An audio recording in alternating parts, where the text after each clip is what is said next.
Yeah, I know that's a very bold claim, but hear me out. You might say that the best field of programming to start with is the one that you're interested in, and I do agree with that.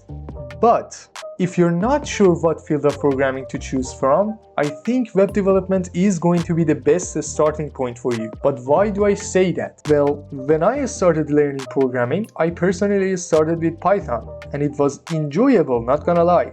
But after a while, I just got tired, and I had a very good reason. You see, after I finished the basics of Python and wanted to start learning a framework or a library, the things got too complicated, and I got sick of seeing the results of my code in a black and white CMD tab. I wanted color, I wanted shapes. I just wanted my apps to look better. So I started learning how to make GUIs using Python. And halfway through my learning process, I got overwhelmed. Maybe it was because I was just lazy or impatient or something, but it was so hard for me to learn GUIs in Python.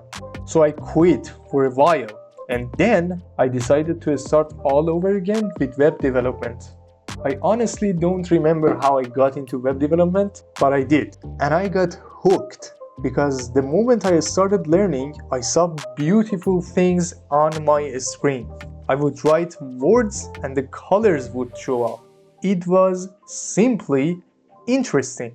And it was much easier too, not gonna lie. That's why I recommend web development for beginners, because one, it's less overwhelming, and two, it's much more beautiful and interesting. And also you will learn JavaScript along the way, which is one of the best programming languages to learn as a beginner. Speaking of which, if you don't know what programming language to choose as a beginner, watch this video. And that's all for me today. I hope you enjoyed this video, and I see you in the next one.